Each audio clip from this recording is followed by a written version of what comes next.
Hello and Assalamu alaikum, everyone. I hope all of you are coping well and making an active effort to stay inspired as we go through these challenging times.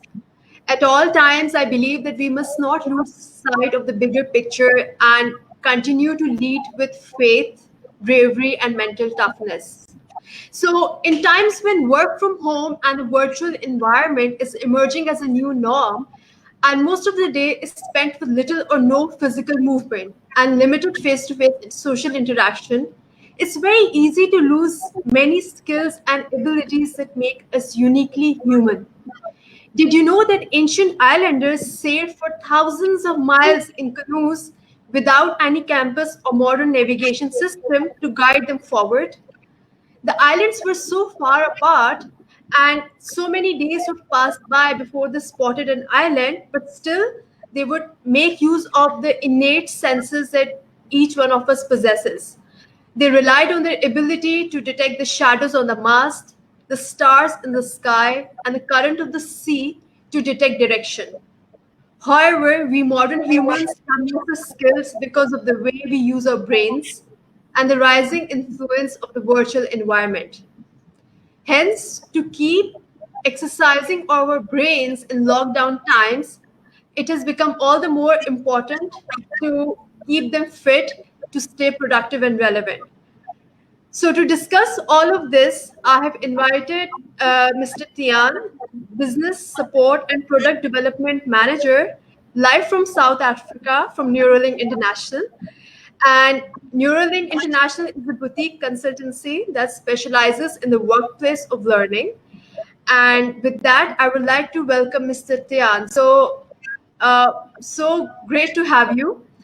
So much. Just share a bit about yourself, about neuroscience, what inspired your interest, and how did you get started with Neuro-Link International? Perfect. Thank you so much, Aisha, for having me. It's really a pleasure to be here and take this passion that I also have and share it with the rest of the world. I am, so obviously, Tiaan Vermeulen. I actually grew up in a household where neuroscience was the topic of discussion. Around the table, we always spoke about the brain and how amazing the brain actually is.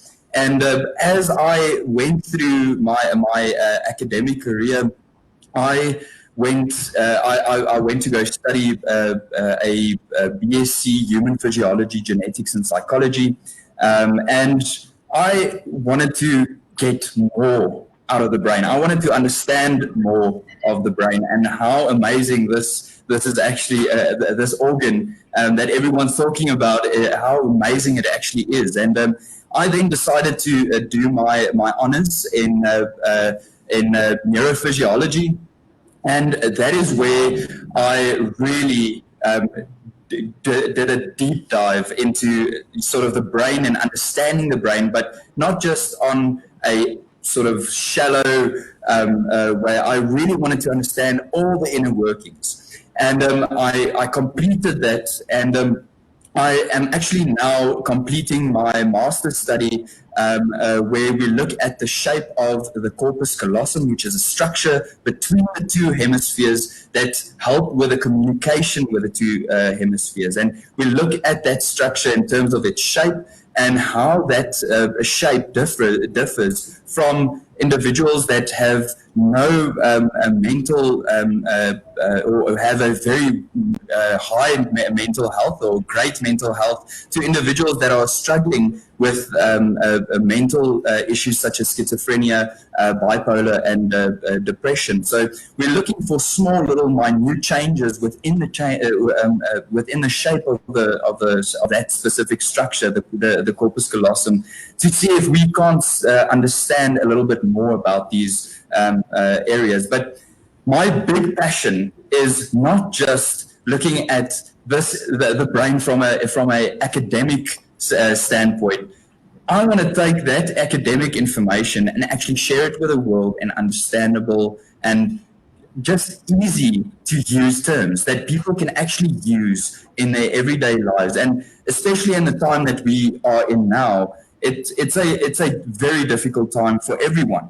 No matter in what part of the world you are, I think it's just a difficult time, and we need to try to stay at the forefront and try to be sort of 2 or 3 steps ahead. And a lot of people want to go into a crisis or a damage control mode, but Yeah. they sort of on that back foot the entire time. And what they don't realize is they're not giving themselves the time to actually develop themselves and help themselves from a standpoint to start at the brain, to actually optimize your brain, and you'll immediately have such a great effect on your life. You'll have so much more clarity in how you engage in certain situations. So that is my big passion here at Neuro-Link, is to develop and do research on the brain, but to actually translate it into understandable terms that business and people can use to optimize themselves. So, from what I understand and how I would like to summarize is that we as humans, although we have vast potentials within us, we all are blessed with a brain that we do not yet understand. Yet, most of us don't really know how to use it in a way that improves our lives, improves our performance, and like take the right steps in the right direction. If that's what you were trying to say. My next question to you would be, because since the past couple of weeks, we've been posting a lot about Neuro-Link and neuroagility. But in your words, can you describe what neuroagility is? How would you describe it? Yes, definitely. Neuroagility is to actually develop the brain in such a way that you use all the compartments of the brain.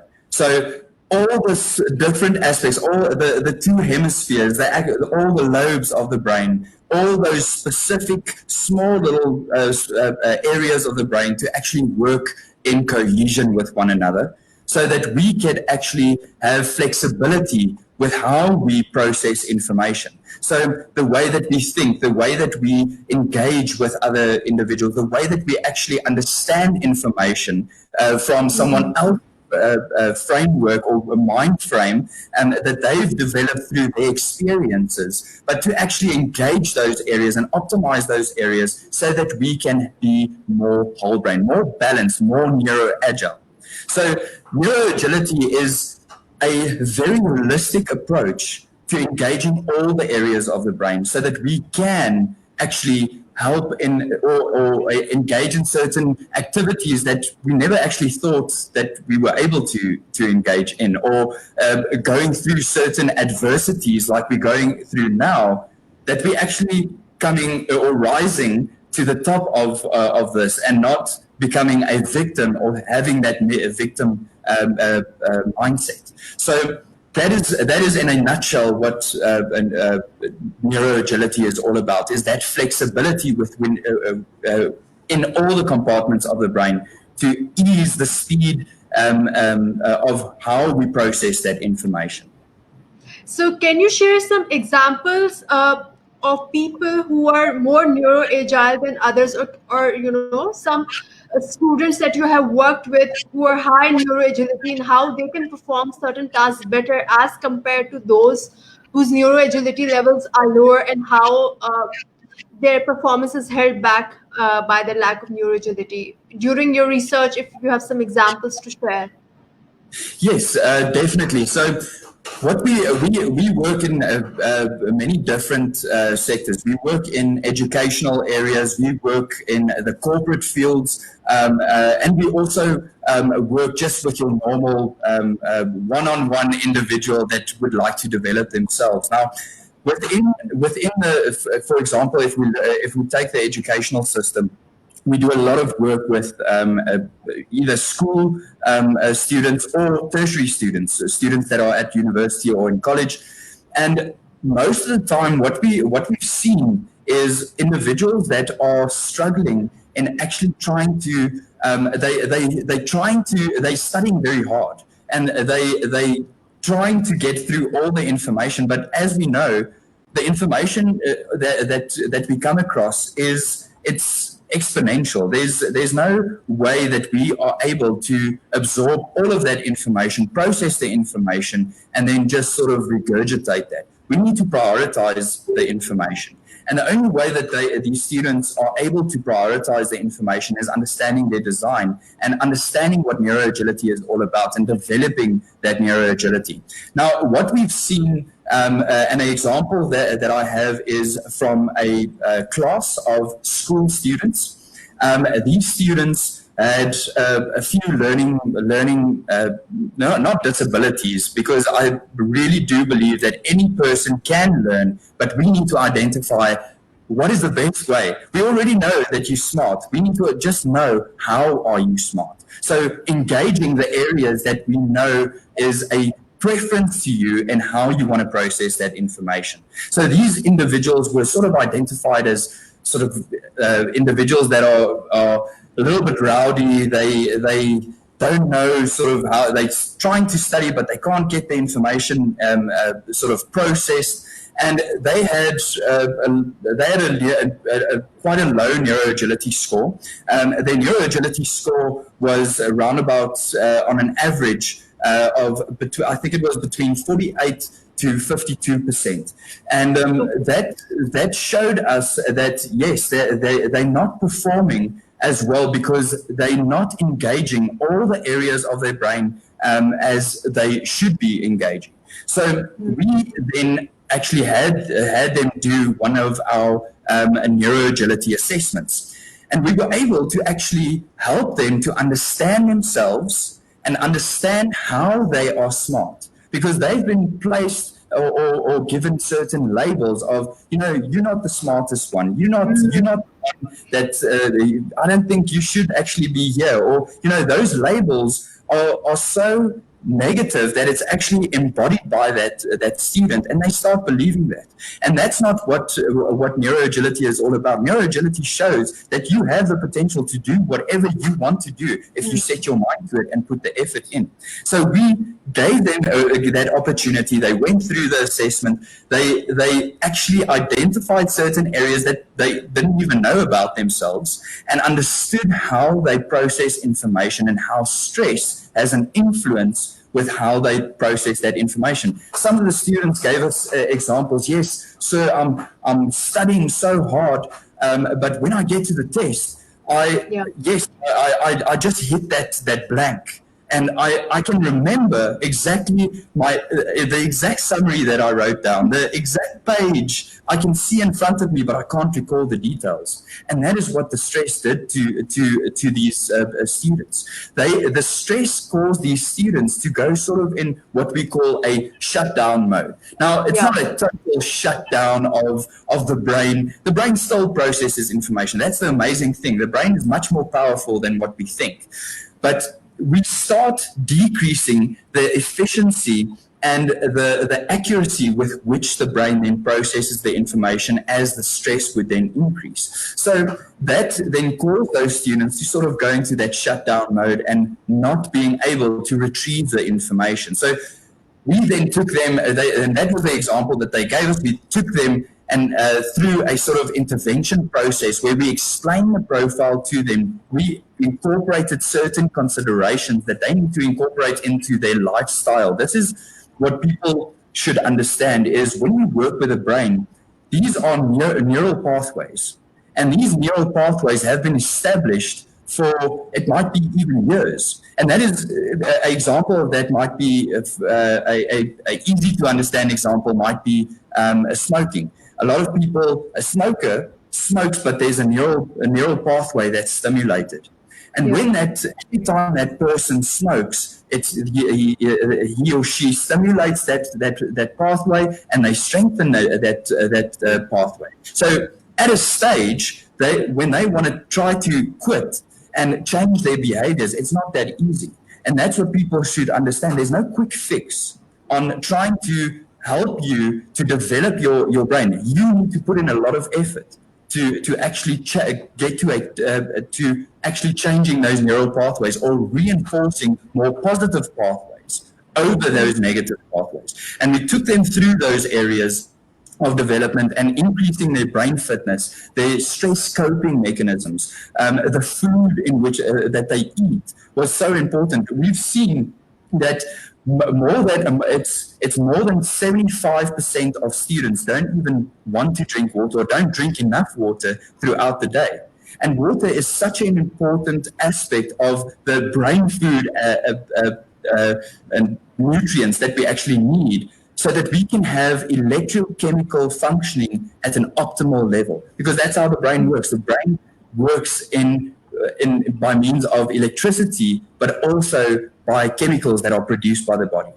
So we took them through those areas, and when we did a post-evaluation, we had a 35% increase on their actual neuroagility scores. Wow. And that was just trying to do a little bit of development on the drivers that has an influence on their neurodesign, the way that they process information. But the fact that they could understand how they process information took them a step back, and they were able to actually realize in certain situations where they experience stress, this is the way I process information. This is what's going to happen if I don't take control. Because that's what the stress does. It makes you lose control. They took control of those tests, and they really succeeded. We saw a increase of 12% within their actual academic results. Wow. And that was in only a three month period.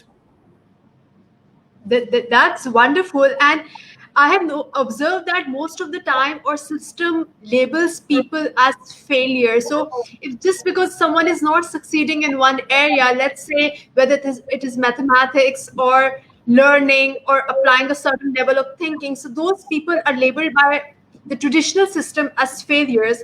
Although if they were to closely examine their own neurological design or the neuroagility profiles, they would better understand that just because they're weak in a certain area doesn't mean that they're a failure overall. They probably have strengths in other areas that are yet undiscovered and untapped.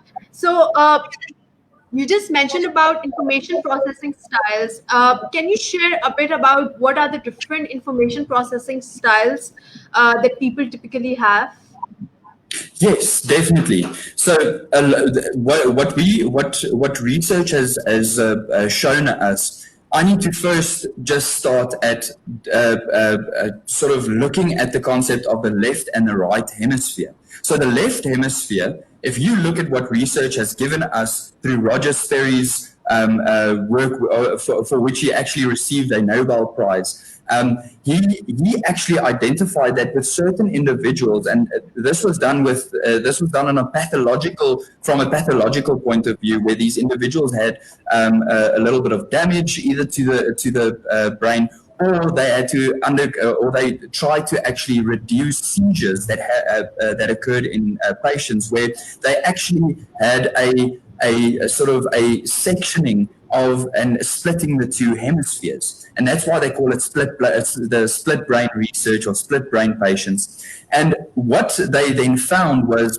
by splitting these two hemispheres and putting them to a whole battery of tests, they were able to identify certain functions. So they saw that the left hemisphere was a little bit more inclined to processing information that had a lot to do with detail, a lot to do with language. It was a very structured type of hemisphere. It tried to make sense of everything. It's what we sort of look at as it decodes everything. That's the hemisphere that decodes everything. And then looking at the right hemisphere, what they saw was that that's the hemisphere that looks at the bigger picture.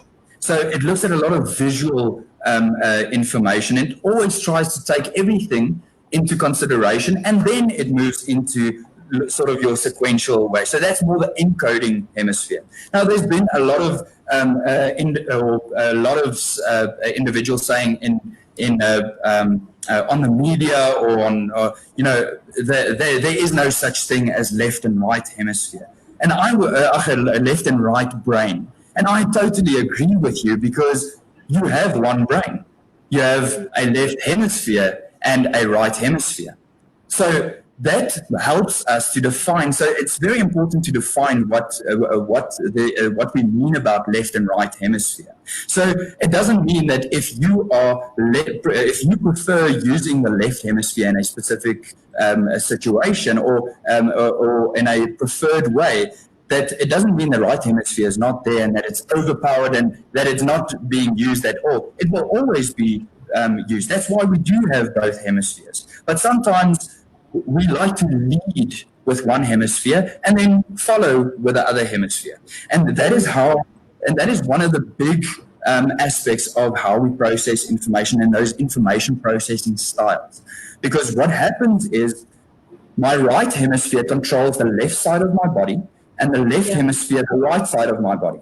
Now, if we process information, we need to get that information to the brain. And the only way that we get that information to the brain is through our senses.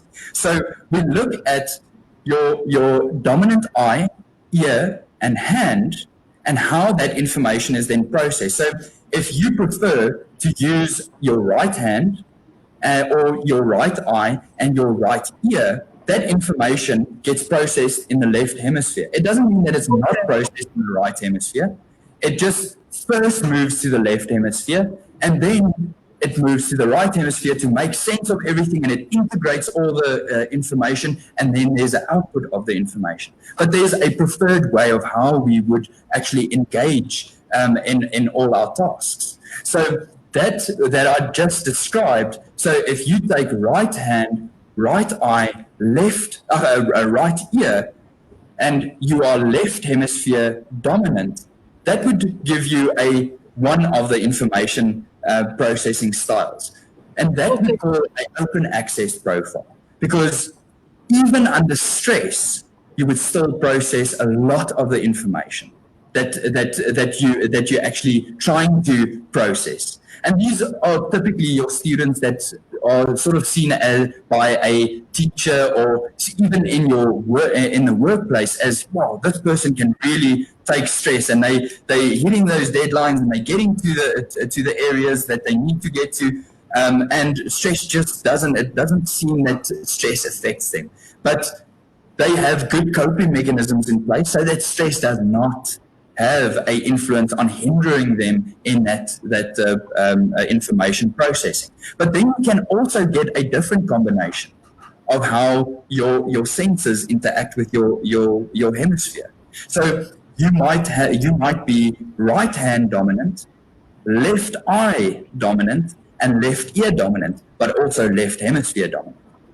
But that would mean if you prefer to process information, and that's what the dominance is that sense leading and the other one passively following. So in that case, that person would still process a lot of kinesthetic information. So a lot of your fine motor activities, written and verbal communications, would still be processed in the left hemisphere, even though they do experience stress. But what stress then does is it actually has a negative effect on the non-dominant hemisphere. And that non-dominant hemisphere, and that's where I said earlier that we call it sort of a switching off process, but it's not totally switched off. It's still processing information, just not as accurately and effectively as we wanted to process. Because I can still recall that page that I wrote those summaries on, but I just can't recall those small little details. All the details are very, very much sort of out of sync. It doesn't really make sense. But if we then look at them processing the information with their left eye and ear, that information gets moved over. The normal process would be to process the information in the right hemisphere. But at that moment, experiencing stress, they're actually experiencing a hindrance, because that information is not being processed. The visual information and the auditory information not being processed to its 100% capability of where you wanted to process that information. So sometimes we then miss certain details with the eye. We miss certain things that people say, especially if you're left ear dominant. You might listen more to how someone says something rather than what they are saying. So you might focus on that emotions, and you look at the person and you think, oh, okay, no, this person is saying something, but I'm trying to get those tones, those pitches, and the emotions, understanding what's going on, but I'm not totally understanding how I'm processing this information. So that then causes that small little hindrance to occur. Now, this is not to say that someone can't function if they experience stress. Stress is a negative thing in life. Yes, there are certain areas of stress that are good stresses, and that's what we call eustress. That sort of keeps you alert, it keeps you on your feet, and it keeps you engaging in certain situations. So it increases some of your energy levels, releases a little bit of glucose, so that you have that energy to engage in that Yeah. specific task. But the Optimum problem level of anxiety or optimum level of stress is required to actually function at a certain level. Exactly. And if people don't have specific coping mechanisms in place, that's what we see is people move into distress. So they move into that curve of, okay, this stress I can handle and I can cope with that stress. And just like that, they move into distress.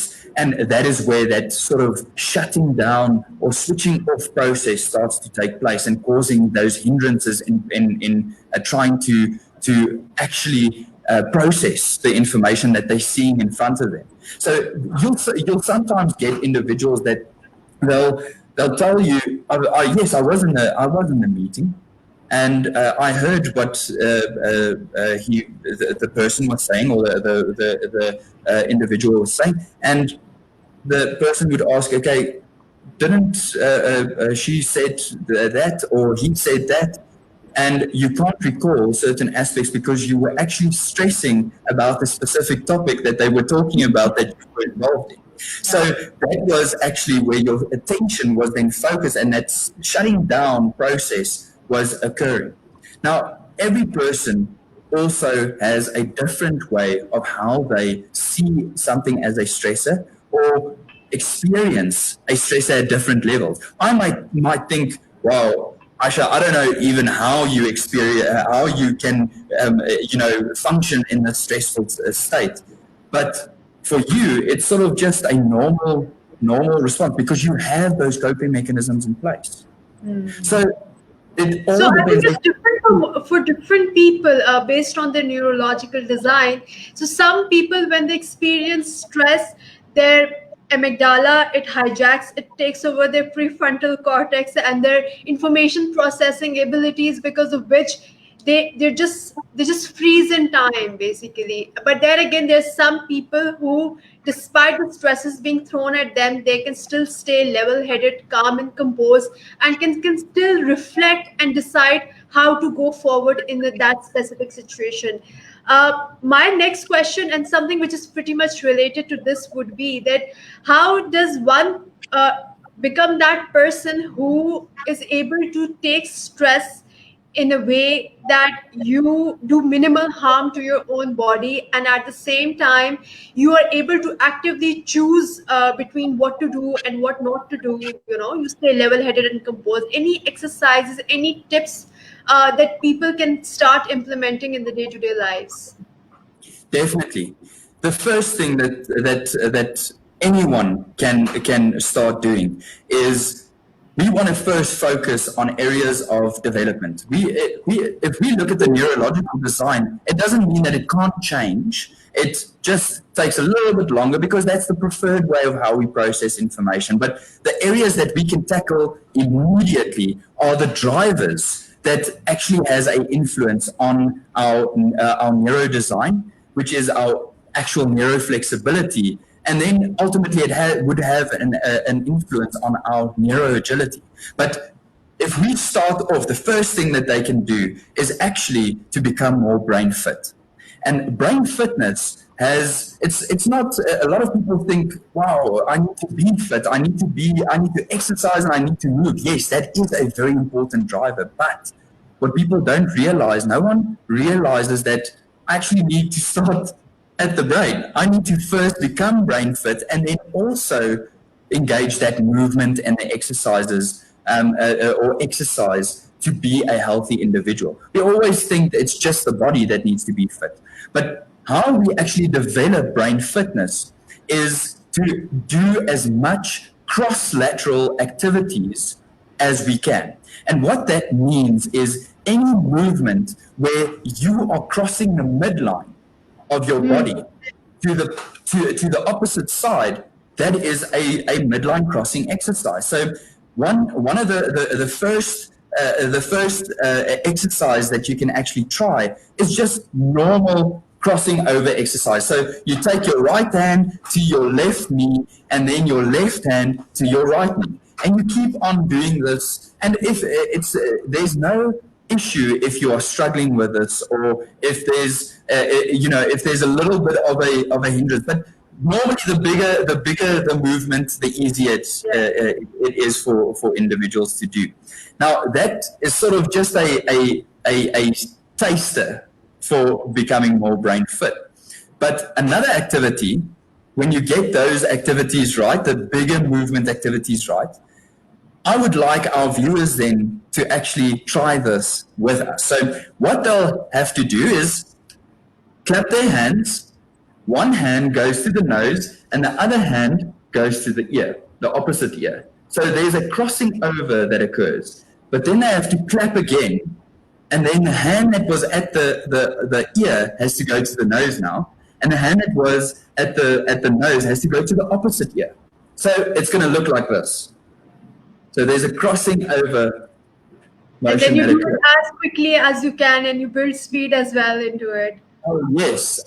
So when you start getting used to this and really getting into the rhythm of it, you can start doing this much faster and faster. But that's how powerful our brains are. The brain keeps on learning and makes those neural pathways. So we need to keep on challenging the brain to become brain fit, because this might become a natural response for us to do. It almost becomes like muscle memory, where we just do this and we don't even think about it. But now I have another exercise for our viewers then to do, and that is increasing the level of difficulty by maybe a little bit, maybe a little too much, but it helps us to challenge both of the hemispheres. Now, what we're going to have to do is we need to put up our thumb in the one hand, and we need to point with the other hand. Okay?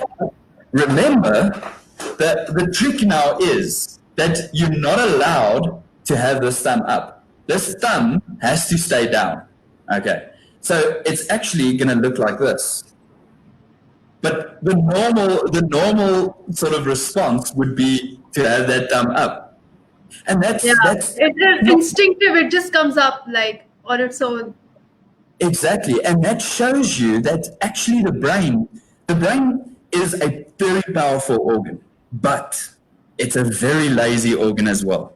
It always wants to take shortcuts. So as soon as you do something in the one hand, it wants to just literally mimic the other side or have a mirror image of the other side. So the normal response of doing this would be having your fingers like this and actually doing this, but the thumb keeps on staying up. But we need to do this. So I'm just going to show it here into the screen so that our viewers can actually see a little bit better. So it has to look like this. There we go. It has to look like this. And then you increase the speed when you start getting the hang of it.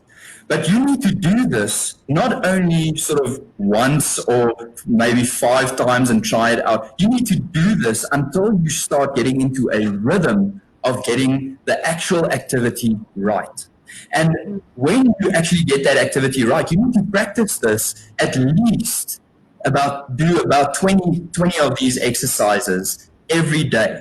If you can do even more, that's great, because it also helps to activate both of the hemispheres. As I said earlier, the left hemisphere controls the right hand, and the right hemisphere the left hand. But now we're actually making it a little bit more difficult for the brain, because we're bringing in much more finer activities like using the fingers. So now the brain actually has to really use a lot of processing power to switch on and really get to that point of challenging the brain and get it to do the actual motions that we want it to do. Another exercise that our viewers can do is they can put up their one hand, and that would have all five fingers up, and then have your other hand showing or showing it to that Like to that this. hand.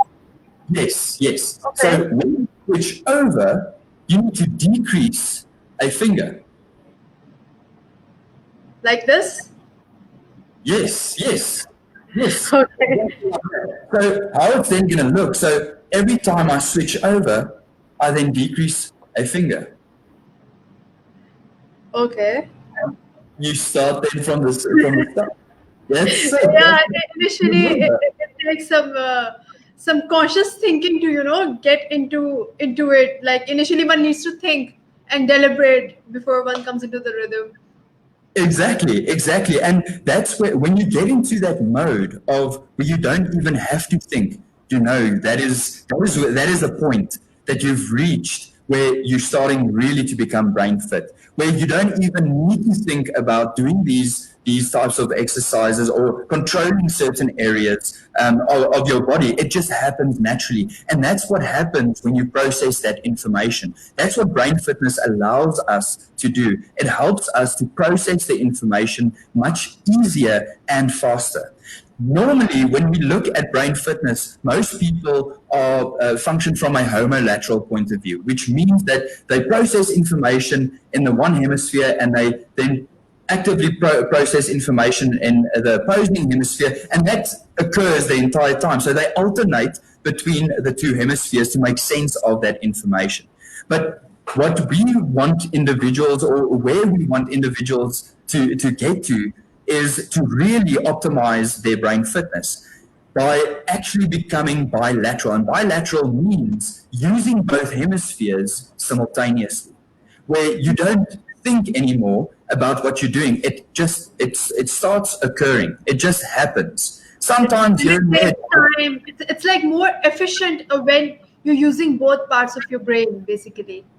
Exactly, exactly. I can use the analogy where I'm able to walk to my front door, but or jump on one leg to my front door, and that would be a little bit more to the homolateral point, functioning from my homolateral point of view. I'll still get to the door, but it's going to take me a little bit longer to jump on one leg to my front door. But now, when I become bilateral, I walk to the door using both of my legs. But when I'm really at the optimal point of being brain fit, I run to the door and back. So in that analogy, you can see that the ease and the speed would increase on how I actually get to my objectives or my goals. And that's how the brain actually works, is the more we use that muscle to actually keep on practicing and engaging it and challenging it, the more it is ready for adversities that we experience, especially in the time that we are now. Exactly. To And be especially in these times, because most of us are like staying at home, working from home. We are living in confined spaces. We are not getting that dose of physical movement that we did in the past. We are interacting with less people, so it means less social interaction, which means that over time it is possible to even lose skills when it comes to interpreting non-verbal cues and being fluid in human to human communication. Most of us don't realize that because it's been a couple of like 2 months around since all of this happened. But I feel that if we don't realize that sitting at home and not doing anything and just becoming immersed in a virtual worlds, it's going to have long-term repercussions on our health, which we do not see it right now. On there. that note, I would also like to comment that a couple of months back, when I first got to know about your neuroagility profiles, I took the NAP assessment myself because I was very curious to see whether I was left hemisphere dominant or right hemisphere dominant. And that NAP one assessment was truly an eye opener for me, because it made me realize that I need to do more of brain integration and the cross laterals that you just mentioned. And ever since that day, like, cross lateral exercises are part of my daily exercise routine. Like, I make sure that I do them so I can, stay more focused and keep my brain exercised and fit. That is so awesome. That is so awesome. That is a great example to actually, I mean, just in the way that you're looking at, a lot of people look at this situation of that we find ourselves in the world now as this is just negative and everything's just Yeah. negative. And by doing these exercises and looking at this as a positive and seeing what can I do to be victorious instead of that victim. Now you're actually implementing those activities. You become brain fit to be prepared for these adversities. So that is the exact thing that you need to do. Just on your note the reason why you actually did your assessment. I did my assessment I mean, this was my first assessment that I did was years ago on the NAP, and it opened up so much about Yeah. who I am, but not just sort of giving me, okay, this is what I can do to sort of improve myself, but it gave me, it changed my mindset and how That's I true. think about taking on certain situations that people who've labeled me, because to tell you a little bit about my story, I was at school, I was labeled as a child that had I was labeled as a special child. I was not the smartest one in the group. Oh, oh, shame. Look at Tiaan. He's not the sharpest one. And they actually the school actually they suggested that I needed to go to a discovery class where I can work at my own pace and that type of thing. But my my my parents never believed in that you just get off easily because the life isn't easy. Life's not never going to be Exactly. easy. Yeah. So they decided, you know what? There's no way he's gonna keep on staying in those classes. He might need to work twice as hard, but he's gonna keep on with all the normal students that don't have those disabilities or learning issues and things.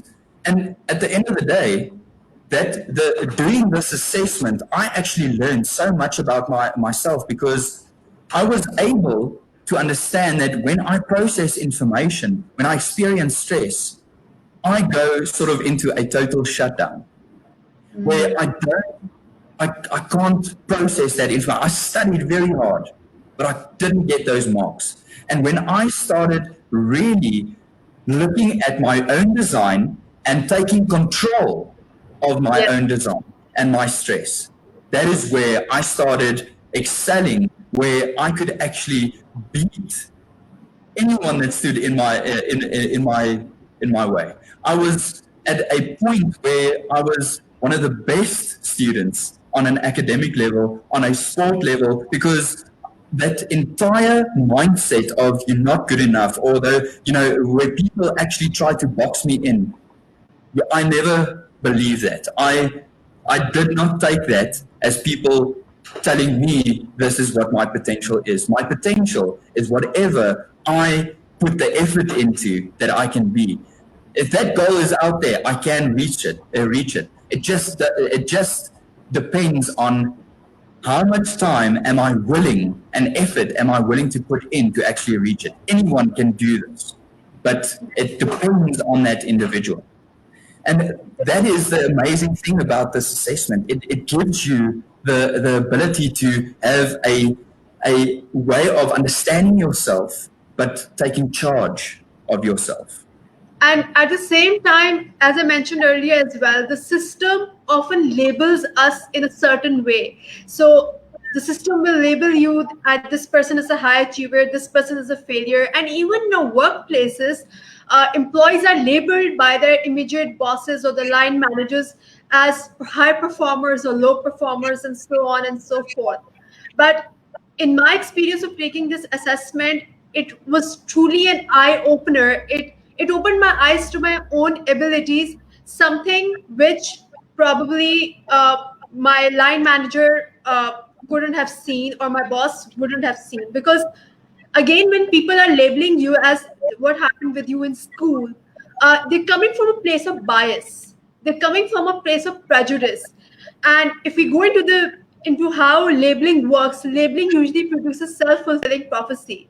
So if you label a certain individual as a failure, so he's going to internalize those negative messages and start perceiving himself to be that way. So I think in this way, the NAP profile is quite an eye opener for people, so that they can take charge of their own personal and developmental lives. Definitely, and that's the whole purpose of the profile, is to tell people that you have potential to reach the goals that you want to reach, but you need to take charge of who you are and understand who you are. Because if you understand, how can you try to understand other individuals if you don't understand yourself? How can I give something if I don't have anything? We need to first look at that development and optimize ourselves so that we can also understand the perspective of how that person is trying to understand a situation. That is what we see in today's world, is a lot of people work, as you said, in their own frameworks, and they have those certain biases, and they construct their own thoughts on these biases, and they label themselves and sort of internalize those labels as, you know what, I am not good enough, so I can only do this, or I can only do that. And that's not what this assessment is all about. This assessment will actually open your eyes and show you that you're much more than what you actually think, and that you have the ability to do whatever you set your mind to. One thing that people should understand is the brain is a progressive organ. If you don't help the brain and engage in activities and challenge the brain and try to actually do as much as you can to develop yourself, don't expect great results. Because if you don't use it, you're going to lose it. In a time that we need to actually develop ourselves and really look at areas where we should overcome the difficulties that we're experiencing, we go into that damage control and sort of just trying to bat everything that on a day-to-day basis. But we need to be 3 or 5 steps ahead of this, and the way that you do that is by an easy way of using this, taking an assessment, understanding yourself, and doing something about it. Can you share the basic components of the neuroagility profile, the assessments for our viewers, those who might be interested in using it?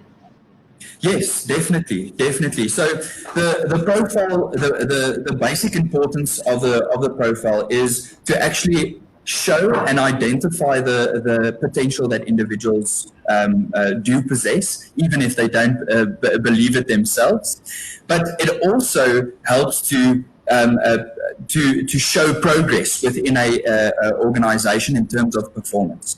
Because if you see minute performances in individuals of a team, and those performances increase, obviously your results within that team will also start to increase. It helps with your own identification of or your own understanding of self, and knowing that you are a perfect individual as you are, and that there's nothing wrong with who you are or how you process information.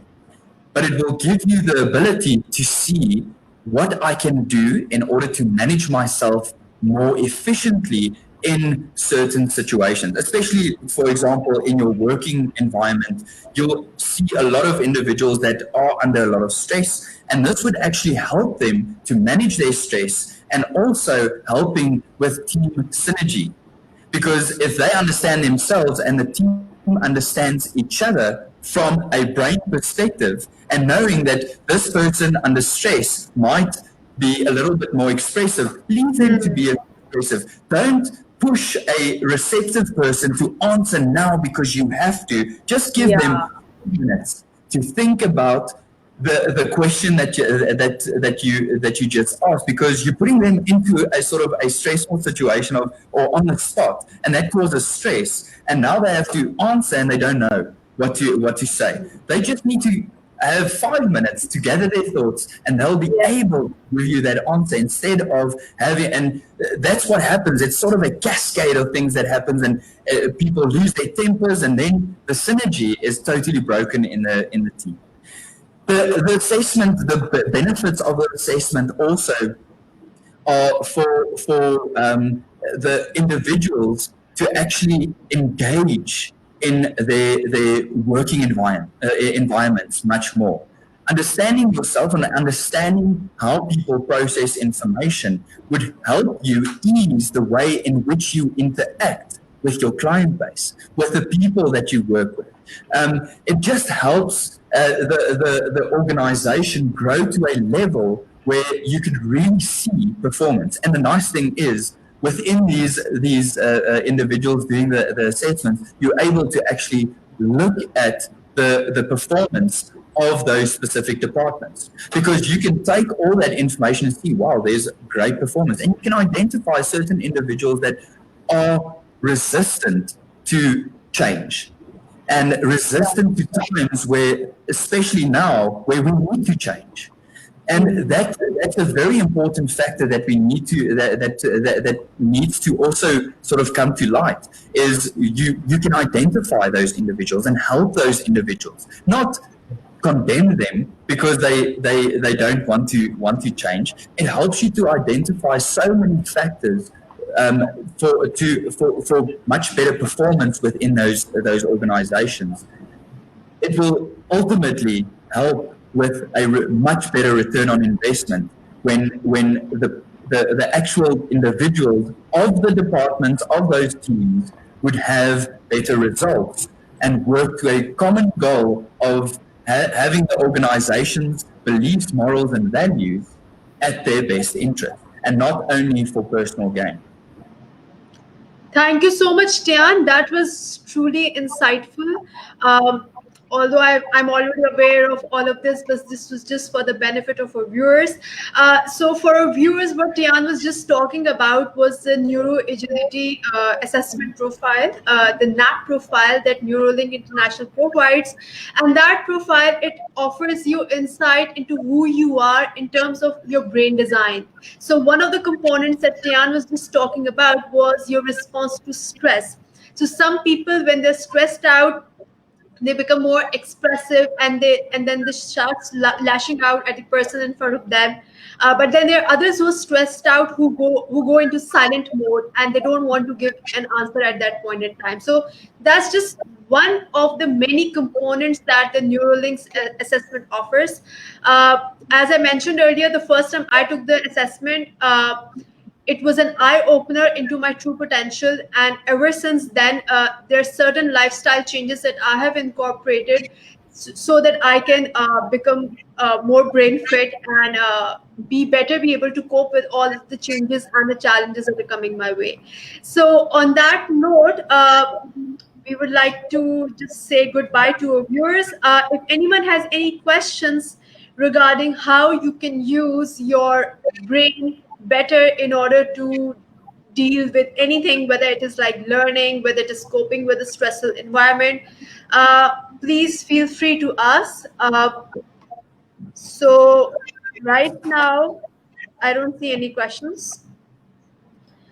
But I think that if anyone has any further questions, they can always reach out to me, because Seti Learning and Company is the official representative of Neuro-Link in Pakistan, is the corporate partner for Neuro-Link in Pakistan. So if you have any questions regarding to anything related to what Tiaan just talked about, please feel free to message us, and please feel free to reach out to us. Tiaan, thank you so much. It was lovely having you today and learning from you.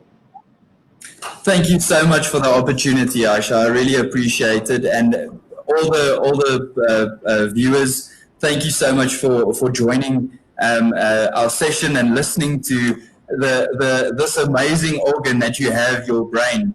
And yeah, thank you. I really enjoyed the session, and to really live out and talk about this passion that I have, which is the brain. All right. So have a good evening, everyone. On that note, we'll just end the session. So take care, and please just try to implement whatever you can, whatever Tiaan shared, because these things, they don't take much time. If you just get into the right habit, you will be able to cope up with everything that's happening right now over here in Pakistan much, much better. So take care and good evening, everyone. Thank you.